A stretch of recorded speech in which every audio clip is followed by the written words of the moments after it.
So in this video, today we are going to see about the assist devices in unit 3. So what are the assist devices? There is a cardiac pacemakers, DC defibrillator, dialyzer, then heart lung machine. So these are all called as a assist devices which helps to live with some other sources. So this is called a assist devices. So first of all we are going to see about the functions of heart, because cardiac pacemaker, cardiac means the heart. Okay, so in heart the cardiac pacemakers, we are going to see about the cardiac pacemaker. So first of all, uh, pacemaker. So what is pacemaker and why we are go for pacemaker? So let us see the function of heart. Okay, the heart is a pump made up of a muscle tissue. The heart's pumping action is regulated by an electrical conduction system that coordinates the contraction of various chambers of the heart. So that is the heart. Okay, so generally what is meant by cardiac pacemaker? So generally SA node is responsible for starting of heartbeat, hence it is termed as natural pacemaker. A pacemaker is an electronic device approximately the size of a pocket watch that senses intrinsic heart rhythms and provides electrical stimulation when indicated.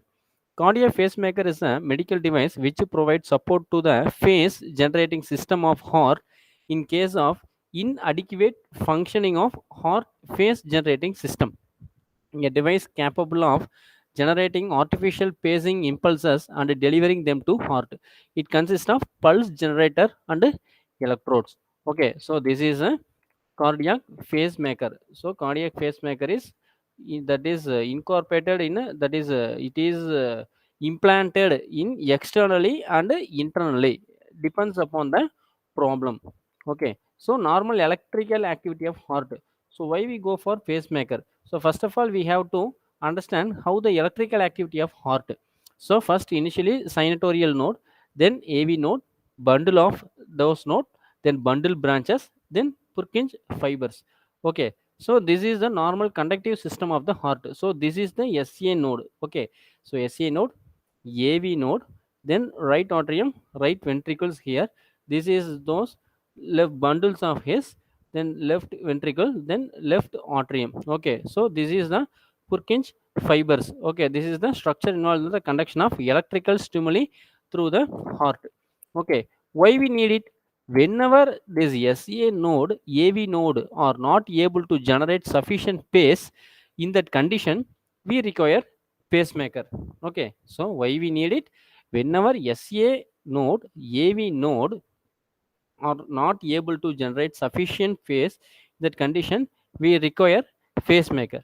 Okay, it is otherwise called as the failure of electrical stimulus system. Okay, so failure of electrical stimulus system. So under some abnormalities the natural stimulus mechanism of heart fails. Okay, heart fails continuously or intermittently or insufficient amplitude. This condition is called arrhythmia. Okay, so arrhythmia occurs when heart nature pacemaker develops an abnormal rate or rhythm. The normal conduction pathway is interrupted. Another part of heart takes over as a pacemaker. Okay, what are the symptoms of arrhythmia? Weakness, fatigue, palpitations, low blood pressure, dizziness, fainting. Okay, so what are the clinical indication? So clinical indication is bradycardia and heart block.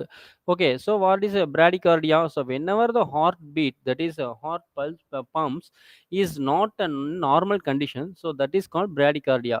When once if it is in more number of beats per minute or less number of beats per minute. Okay, normally our heartbeat rates from 70 to 100 beats per second. Whenever it increases or decreases, it is called bradycardia. So bradycardia problem also cured or rectified through this pacemaker. Okay, so these are the types of pacemaker. So one is internal pacemaker, then another one is external pacemaker. So this is a external pacemaker. The pacemaker device is connected outside the body, that is like mobile phones which is kept inside the pocket. So this is external. So this is the internal pacemaker which is inside the body. Okay, so first of all see internal pacemaker. Okay, so internal pacemaker is one which the electrode into the heart, which the electrodes into the heart, the electronic circuitry and the power supply are implanted within the body. Pacemaker which need to be implanted for long time and the patient is suffering from chronic phase generation problem. Okay, it is placed inside the body. It may be permanently implanted on the patients whose SA nodes are failed to function or those who suffered from permanent heart block. Internal pacemaker systems are implanted with the pulse generator placed in a surgically developed pocket below the right or left clavicle in left subcostal region. In case of woman, it is placed beneath the left or right major pectoral muscle. Internal leads are connected to the electrodes that directly contact the surface of myocardium. Okay, so this is the position where the pacemaker is placed in inside the human body. That is internal pacemaker. Okay, so this is a pectoral muscles. So pectoralis major muscle lies in front of chest wall. The inner or medial tendon of the muscle originates from surface of breastbone and collarbone. Okay, the latter or outer end of the muscle continues as lateral tendon and attaches to humerus. So internal pacemaker, the exact location of pulse generator is used in the internal pacemaker system depends on following factors: type and nature of the electrode used, nature of the cardiac problems, mode of operation of the pacemaker system. There is no external connection for applying power, so the pulse generator should be completely self-contained with a battery, which is capable of operating continuously for a specific period. So this is a internal pacemaker. Okay, so there is a internal pacemaker. What is the difference between internal pacemaker and external pacemaker? Means internal pacemaker is a miniature device which is surgically implanted near the abdomen. It requires open heart surgery. Okay, then inside the body, that is internal stimulation. Okay, current in the range of 2 to 15 milliamps is applied. That is internal stimulation is generated by the internal pacemaker.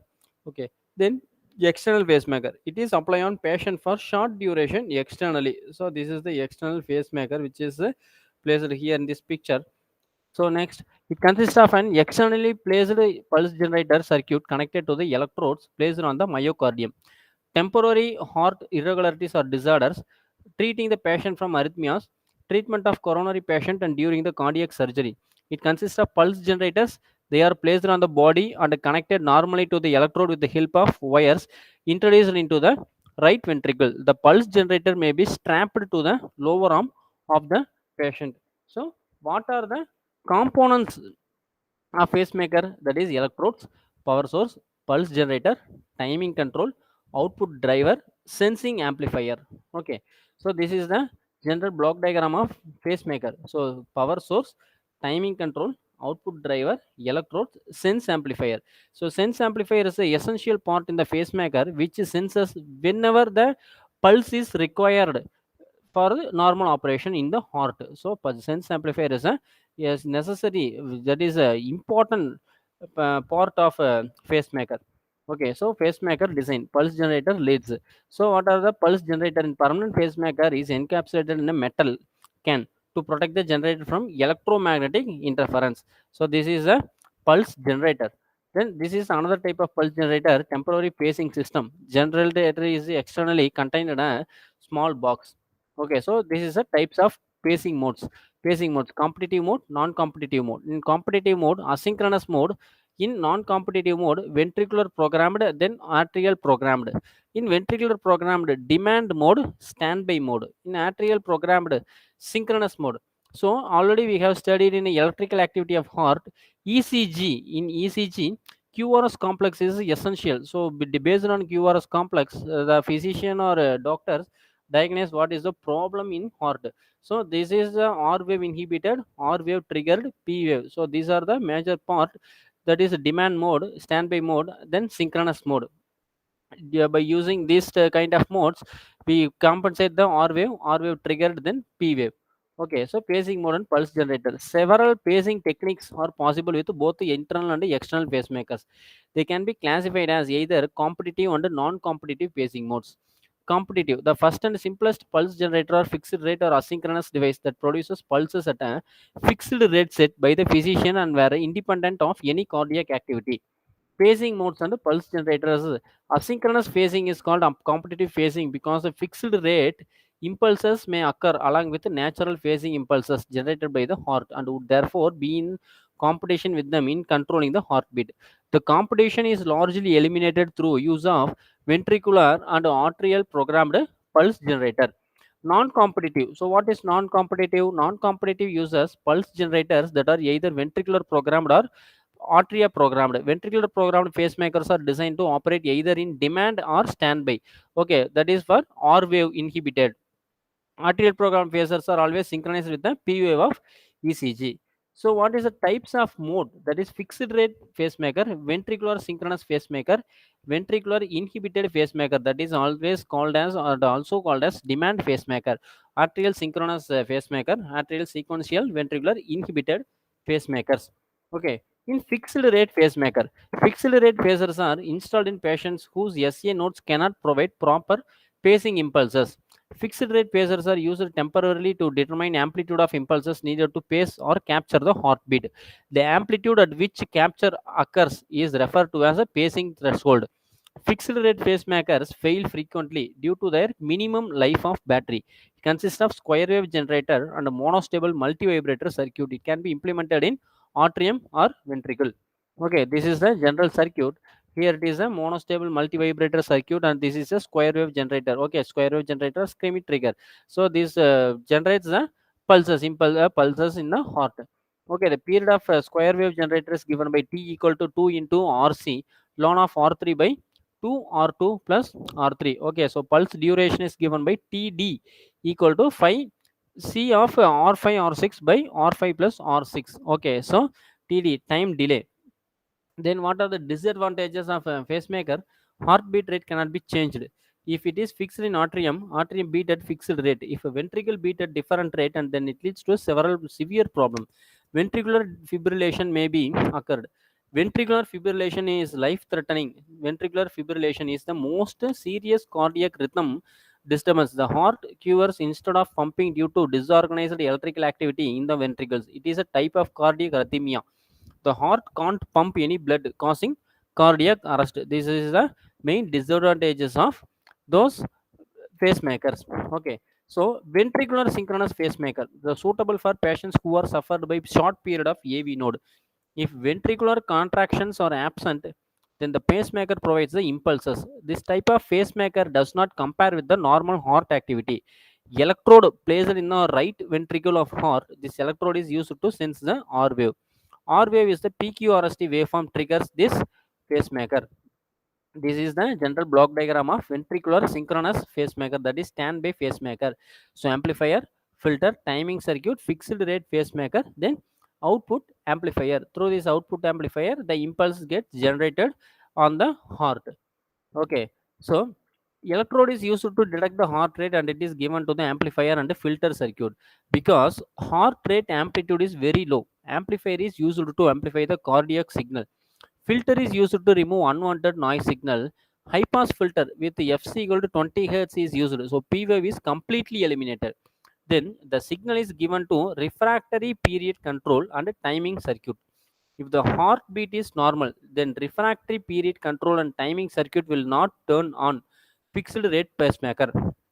Okay, if heartbeat is normal, then refractory period control and timing circuit will not turn on the fixed rate pacemaker.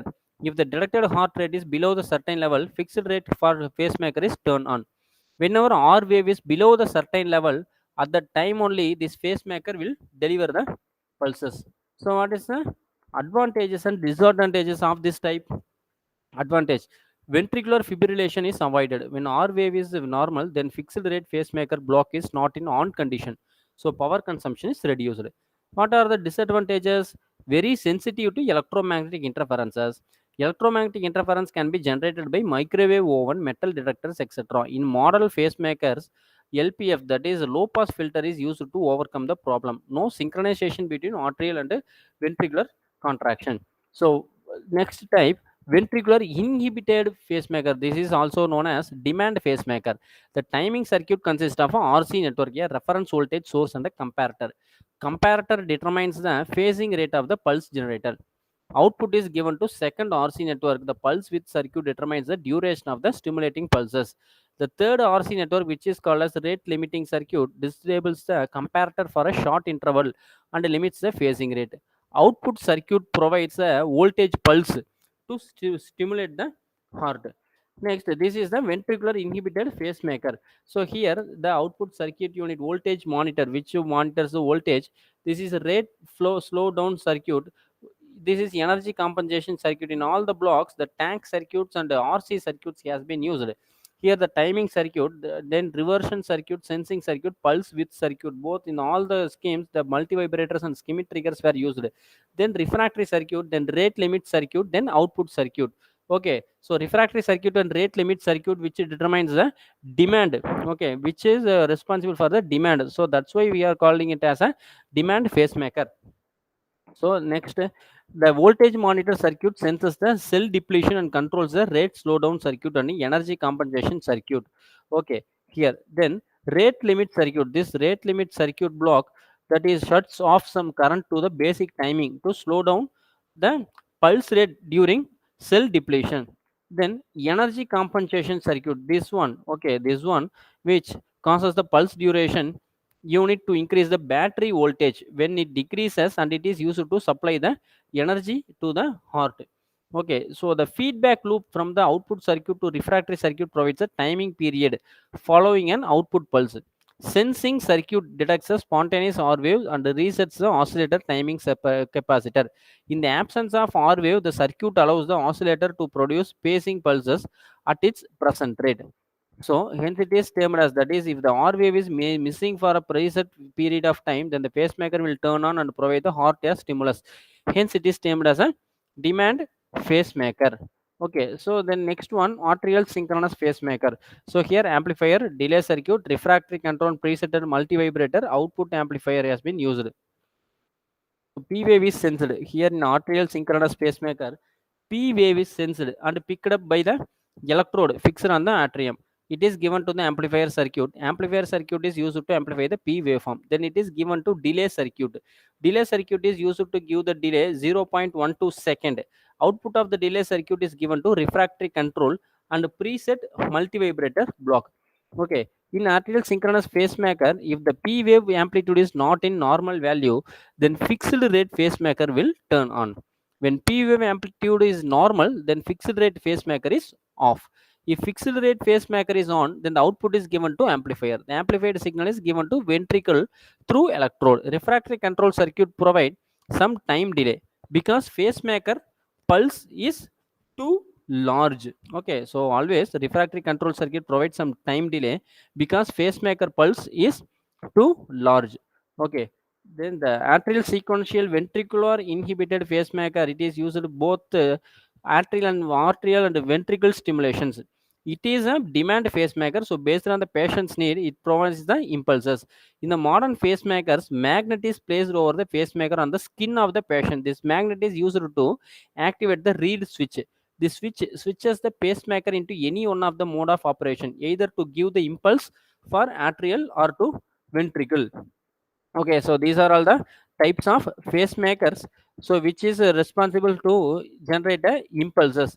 Okay, so what are the types? One is fixed rate pacemaker, then ventricular synchronous pacemaker, ventricular inhibited pacemaker, which is also known as a demand pacemaker, atrial synchronous pacemaker, then atrial sequential ventricular inhibited pacemaker, that is also called as a demand pacemaker.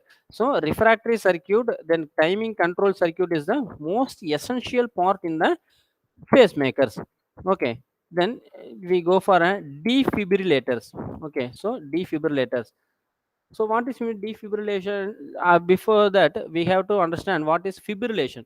So the heart is able to perform its important pumping function only through precisely synchronized action of the heart muscle fibers. The rapid spread of action potentials over the surface of atria causes these two chambers of the heart to contract together and pump blood through the two atrioventricular valves into ventricles. After a critical time delay, the powerful ventricle muscles are synchronously activated to pump blood through the pulmonary and systematic circulatory systems. A condition in which this necessary synchronization is lost, is known as a fibrillation. So during fibrillation, the normal rhythmic contraction of either artery or the ventricles are replaced by rapid irregular twitching of muscular wall. Fibrillation of atrial muscles is called atrial fibrillation. Fibrillation of ventricle muscles is called ventricular fibrillation. Okay, so this is the fibrillation condition, normal sinus rhythm, atrial fibrillation. Okay, so what is meant by defibrillation? Defibrillation causes the heart to stop pumping blood, leading to brain damage. Defibrillator deliver a brief electric shock to the heart, which enables the heart's natural pacemaker to regain control and establish a normal heart rhythm. So defibrillators deliver a brief electric shock to the heart, which enables the heart's natural pacemaker to regain control and establish a normal heart rhythm. So defibrillation is a process in which an electronic device sends an electric shock to the heart to stop an extremely rapid, irregular heartbeat and restore the normal heart rhythm. So this is the defibrillator circuit. So this is the defibrillation process which are giving for a patient. So this is a paddle. This is called a paddle. Then this is a switching control. Okay, so this is a switch control. So this is a very important, because whenever we are pressing, then only the voltage supplies. Otherwise the paddle is in idle state, there is no voltage supply. Okay, so purpose. So what is the purpose of defibrillation? Defibrillation is performed to correct life threatening fibrillations of the heart, which could result in cardiac arrest. It should be performed immediately after identifying that the patient is experiencing a cardiac emergency, has no pulse, and is unresponsive. So, what are the precautions? The paddles used in procedure should not be placed on a woman's breasts or over a pacemaker. Defibrillation should not be performed on a patient who has a pulse or is alert, as this could cause a lethal heart rhythm disturbance or cardiac arrest. So, what are the types of defibrillator? AC defibrillator, DC defibrillator, dual peak, synchronized DC defibrillators are the four categorized types in defibrillation. In AC defibrillation, that is burst of 60 hertz AC at intensity of 6 amps has been uh, given. If the patient does not respond, the burst is repeated until defibrillation occurs. This method is known as a AC defibrillation. Okay, so this is the AC defibrillation circuit. In both the primary windings and the secondary windings has been used. Transformer is used to increase the power supply to the chest electrodes. Okay, so this is the general circuit of AC defibrillator. So what are the disadvantages of AC defibrillator? It cannot be successfully used to correct atrial defibrillation.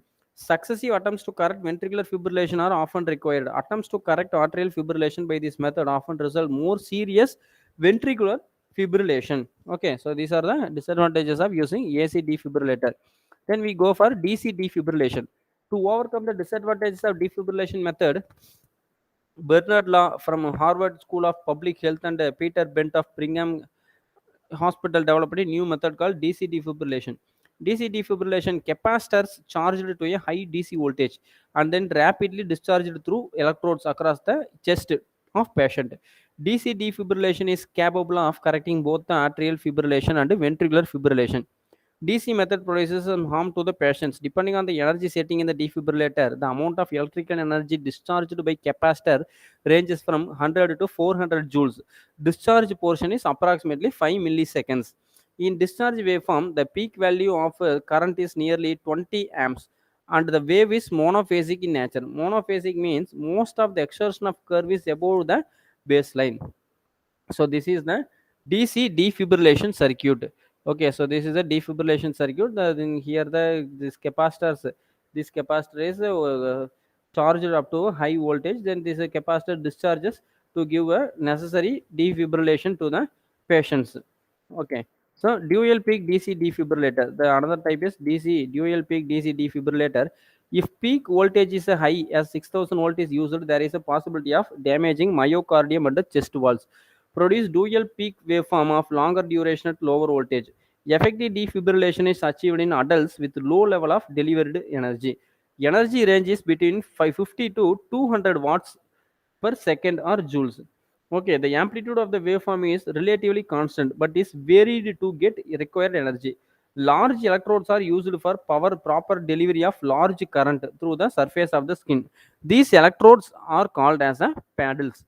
Okay, so this is a dual peak DC defibrillator. So synchronized DC defibrillator. Synchronization means synchronized the working of heart with the pacemaker. Synchronized DC defibrillator allows the electric shock at right point on the ECG of the patient. Electric shock is delivered approximately 20 to 30 milliseconds after the peak of R wave of patient's ECG. So this is the synchronized DC defibrillator. In this, ECG amplifier has been used, then time delay circuit, then defibrillator circuit. It is the general block diagram of synchronized DC defibrillator.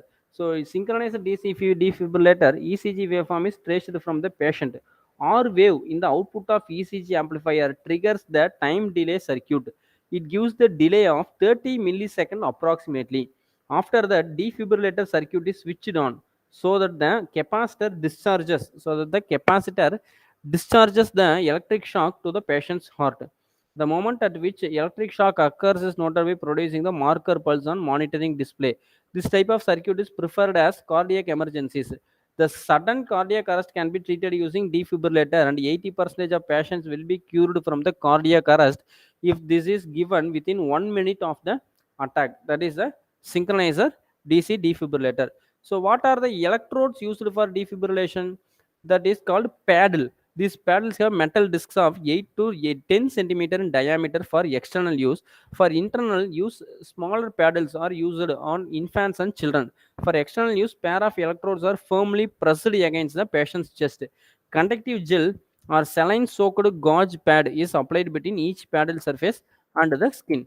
Okay, what is the need of insulation handle to prevent the person applying the electrodes from accidental electric shock? Specially insulated handles are provided in the paddles. When the paddles are properly positioned, this prevents the patients from receiving a shock.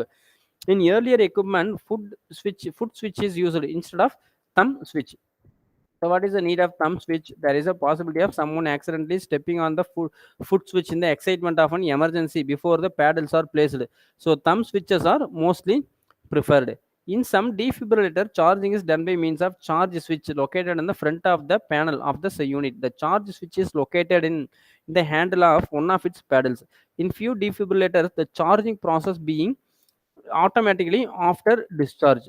So, what are the types of electrodes used in defibrillator? That is anterior, posterior. So, anterior paddles are applied to the chest. Anterior posterior paddles are applied to both the patient's chest wall and back so that the energy is delivered through the heart. This method of paddle application offers better control over arrhythmias that occur due to arterial activity.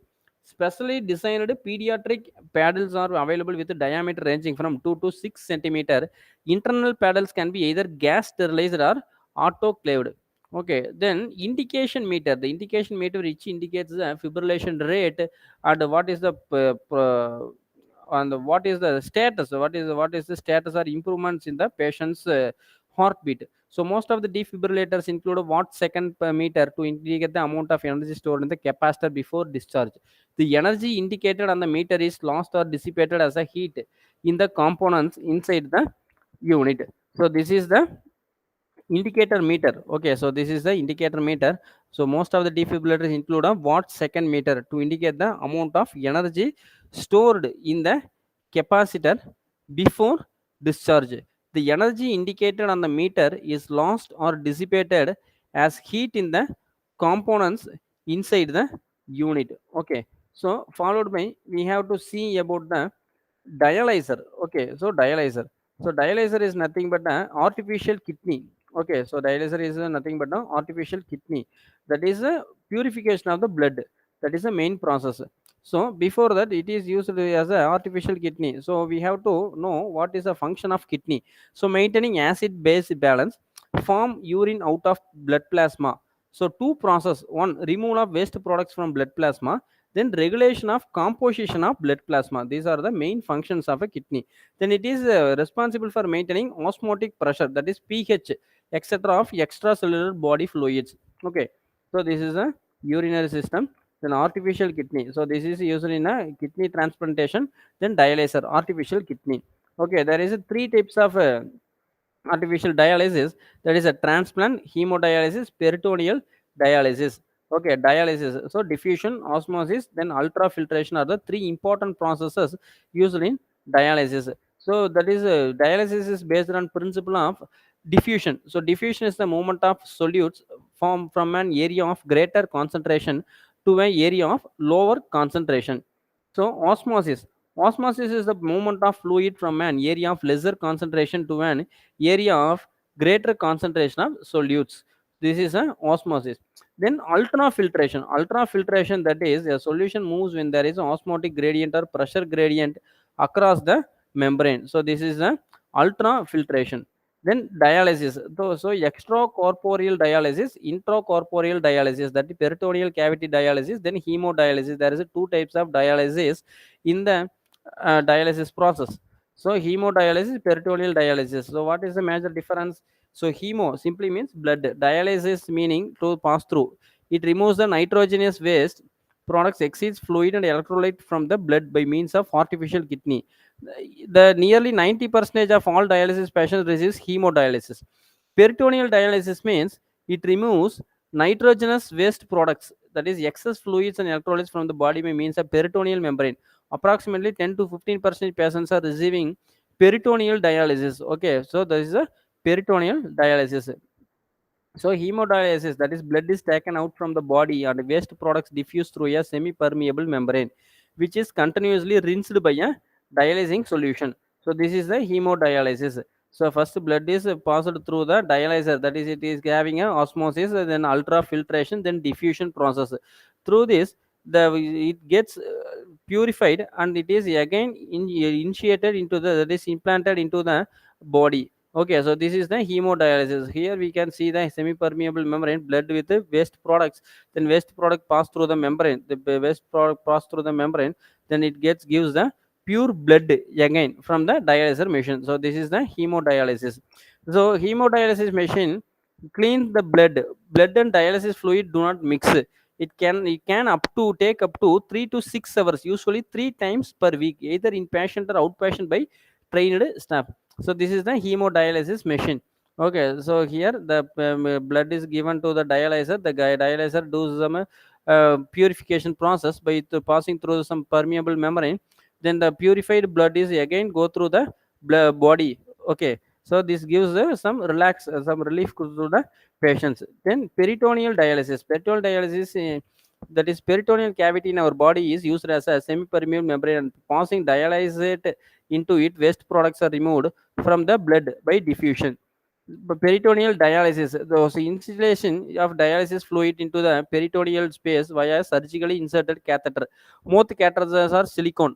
Fluid is removed to take out the toxins. So this is the principle of peritoneal dialysis. Okay, peritoneal dialysis. So this is the peritoneal dialysis. So process uses the patient's peritoneum in the abdomen as a membrane across which fluids and distant dissolved substances are exchanged from the blood. Fluid is introduced through a permanent tube in the abdomen and flushed out either every night while the patient sleeps or via regular exchanges throughout the day. Okay, this is a peritoneal dialysis. The fluid used for dialysis uses glucose as a primary osmotic agent, but this may lead to peritonitis, the decline of kidney and peritoneal membrane function, and other negative health outcomes. The acidity, high concentration, and presence of lactate and product of degradation of glucose in the solution may contribute to these health issues. So, what are the major causes? That is, infections may occur. The most common problem for people receiving peritoneal dialysis is peritonitis, an infection of the lining of abdominal cavity. An infection can also develop at the site where the tube is inserted to carry the cleansing fluid into and out of the abdomen. That is, peritoneal dialysis is less efficient at removing waste from the body than hemodialysis, and the presence of tube presents a risk of peritonitis due to the peritoneal to introduce bacteria to the abdomen. A contributing factor for infection in peritoneal dialysis is failure to use aseptic techniques using procedures. So patients should be precisely educated about how to perform peritoneal dialysis at home. Recurrent peritonitis can lead to complications such as peritoneal fibrosis, and peritoneal dialysis cannot be performed any longer. So peritoneal adverse events, peritonitis due to contamination at time of exchange or infection of exit site.